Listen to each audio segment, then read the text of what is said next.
ஹரஹர சங்கரா, ஜெய் ஜெய்சங்கரா. எல்லாருக்கும் good evening, மாலை வணக்கம். இன்றைக்கி ஈவினிங் பார்த்தீங்கன்னாக்கா மாமி காலையில் சொன்னாலே அதோட கண்டினியூஷன் ஊறுகாய். இந்த மாகாளி கிழங்கு காலைல தோல் சீவி காமிச்சிருப்பாள். அந்த தோல் சீவினதை என்ன பண்ணானாக்கா உட்காந்து நல்லா அலம்பிட்டு நல்லா சுத்தமாக தொடச்சிட்டு அதுக்கப்புறம் அதை கட் பண்ணி நடுப்புற நரம்பு இருக்கும், இந்த நரம்பு எல்லாத்தையும் எடுத்து ரிமூவ் பண்ணிவிட்டு இந்த மாதிரி பொடி பொடியாக நறுக்கியிருக்கான். நறுக்கி என்ன பண்ணாங்கிறத மாமி என்னென்ன பண்ணால் எப்படி நறுக்கி போட்டால் ஊறுகாயெல்லாம் போட்டாங்கிறத சொல்லுவாள், கேட்டுருக்கோம். இந்த பொடி பொடியாக நறுக்கிட்டு உப்பு கொஞ்சம் மாகாளியை இந்த நறுக்கி போடுற இடத்துல கொஞ்சமாக டேபிள் சால்ட், ஏன்னா இது உப்பு கொஞ்சம் தாங்காது, கரெக்டான உப்பு போடணும் அதுக்கு.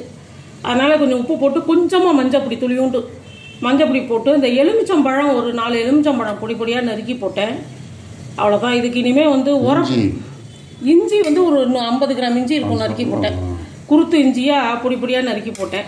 மாகாளி, இஞ்சி, எலுமிச்சங்காய், உப்பு, துளியுண்டு மஞ்சப்பொடி, இதுதான் இப்போ இதுக்கு போட்டிருக்கேன். ஒரு 2 எலுமிச்சம்பழம், ஒரு எலுமிச்சம்பழத்தை புழிஞ்சு வர விட்டுருக்கேன் இதில் அப்படியே டைரெக்டாக. அதெல்லாம் வேணாம் உங்களுக்கு. இந்த மாதிரி மாகாளி வாங்குறத எலசாக இந்த மாதிரி பார்த்து வெள்ளை வெள்ளைன்னு இருக்குது. கிழங்கு இதுவாக இருக்கணும், வெள்ளையாக இருக்கணும், அந்த மாதிரி பார்த்து வாங்கணும். இந்த மாதிரி தான் வாங்கினேன், ஒரு 1/4 கிலோ வாங்கினேன். அதனால் பார்த்தீங்கன்னாக்கா இந்த மாகாளியை வாங்கினது நல்லா அலம்பிட்டு சுத்தம் பண்ணிவிட்டு காய விட்டுறாங்கோ. காய விடாமல் நீங்கள் எல்லாத்தையும் கையோடு செஞ்சுருக்கோம். இலசா வாங்குங்கோ, இலசா பண்ணுங்கோ. அதே மாதிரி இலை இஞ்சி நல்ல சாறு உள்ள எலுமிச்சம்பழம் நல்ல மெல்லிஸாக இருக்கணும் தோல், அது நிறைய சாறு இருக்கும். அது மாதிரி வாங்கி நம்ம ஒன்றும் போட்டுட்டு இந்த மாதிரி செஞ்சோம்னா ரொம்ப நல்லா இது பண்ணிடணும். அது தோலை சீவறதுக்கு காற்றுல காமிச்சிருப்போம் மாமி. தோலை சீவது பாதியாக கட் பண்ணினா நரம்பு நடுப்புற இருக்கும். இந்த நரம்பை நல்லா கம்ப்ளீட்டாக ரிமூவ் பண்ணிவிட்டு அதுக்கு பிறகு அதை நம்ம பொடி பொடியாக இந்த மாதிரி நறுக்கிக்கணும். அதை இன்னொரு ஹாஃபாக பறிக்கணும், 2 ஹாஃபாக பண்ணிட்டு இந்த மாதிரி பொடி பொடியாக நறுக்கின்ட்டு அதுக்கப்புறம் பார்த்தீங்கன்னா நல்லா பிஞ்சாக வாங்கினா ஈஸியாக இருக்கும், சேப்பாகாது, கலரும் நல்லாயிருக்கும், பார்க்குறதுக்கு சாப்பிட்றதுக்கும் ரொம்ப ஜோராக இருக்கும். இந்த புளிப்பு உப்பு இதெல்லாம் காம்பினேஷன் கரெக்டாக மாமி எப்படி போட்டாங்கன்னு சொல்லுவாள். அது இதுக்கு உப்பு இதெல்லாம் போட்டேன். இன்னும் கொஞ்சம் இதுக்கு உரப்பு கொஞ்சமாக மிளகா அரைச்சி போடணும் இதுக்கு, அவ்வளோதான். அப்படி மிளகா வேண்டான்னு நினைக்கிறவா பச்சை மிளகா மெல்லிசு பிஞ்சு மிளகாயை வாங்கிட்டு ஒரு 4 மிளகா போட்டால் அப்புறம் அதுக்கு மேலே தேவையில்லை இதுக்கு, அதுவே உரப்பாக இருக்கும். 4 மிளகாயே பிஞ்சு மிளகாயா வாங்கிட்டு அப்புறம் முழுசாக அந்த அடிப்பக்கம் கட் பண்ணிவிட்டு அதை அப்படியே போட்டுடணும், இதில் முழுசாகவே போட்டுடணும், அவ்வளோதான். அதுதான் பார்த்தீங்கன்னாக்கா ஈவினிங் ஊறுகாய் போட்டுனா கொஞ்சம் ஆகிடுச்சு. அந்த ஊறுகாய் இந்த மாகாளி கிழங்கு உடம்புக்கு ரொம்ப நல்லது. காலையிலே சொன்னோம், பிளட்டெல்லாம் ப்யூரிஃபை பண்ணோம், பிளட் சர்க்குலேஷன் நல்லாயிருக்கும், எல்லா இதுக்கும் டைஜஷன் நல்லாயிருக்கும், ஹெல்த்து உடம்பு ரொம்ப இதாக இருக்கும். நல்லா சாப்பிட்டுட்டு ஹெவியாக சாப்பிட்டு மாகாளி அப்பெல்லாம் அந்த காலத்தில் தொட்டுப்பா பார்த்தீங்கன்னாக்கா நல்லா இந்த இஞ்சி போட்டுக்கிறதுனால, குருத்து இஞ்சியாக போட்டுக்கிறதுனால இது எல்லாமே நாங்கள் வருஷத்துக்கு ஒரு தடவை அந்த மாதிரி சீசனில் வாங்கி நாங்கள் போடுவோம், வருஷம் போடுவோம். திருச்சியில் இருக்கிறவங்க போட்டுருந்தோம், இப்போ இங்கேயும் நாங்கள் வாங்கி போட்டுருக்கோம். இப்போ நாங்கள் 2 பேர் தான், நானும் மாமி இருக்கேன்னா கொஞ்சமாக போட்டிருக்கோம்.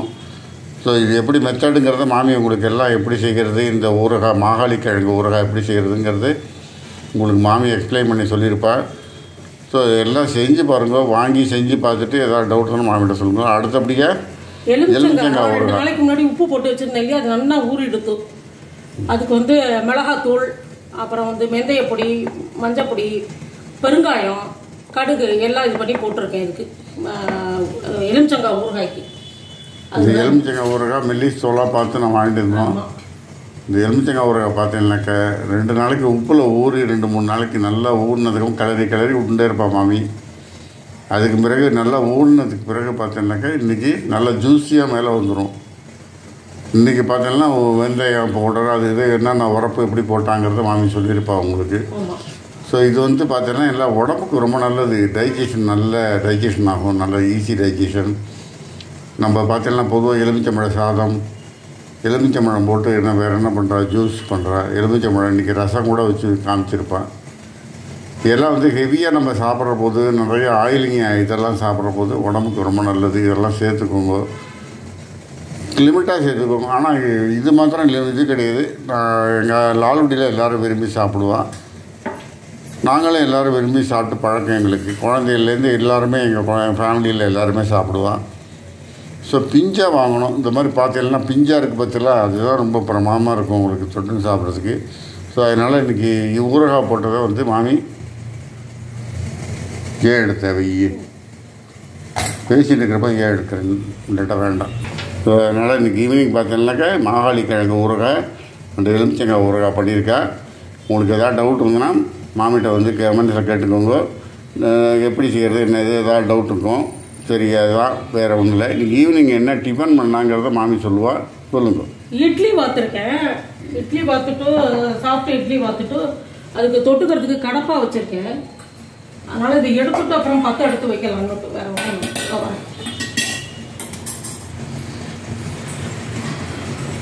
வெங்காயம் பூண்டு இதெல்லாம் போட்டு பாசி பருப்பு வேக விட்டு இதை கடப்பா பண்ணியிருக்கேன். கொஞ்சமாக தண்ணியாக பாருங்க. உருளைக்கிழங்கையும் பாசி பருப்பையும் குக்கரில் வேக வச்சேன். வேக வச்சுட்டு வெங்காயம் பூண்டு கொஞ்சமாக போட்டு இதை வதக்கிட்டு கொஞ்சமாக கரம் மசாலா கொஞ்சமாக போட்டுட்டு இந்த வேக வச்ச பாசி பருப்பை போட்டு அதில் கொதிக்க விட்டு இறக்கிட்டேன். இதுதான் கடப்பா இன்றைக்கி செஞ்சுருக்கேன். இட்லிக்கு தொட்டுக்கிறதுக்கு கடப்பா செஞ்சுருக்கேன் இன்றைக்கி.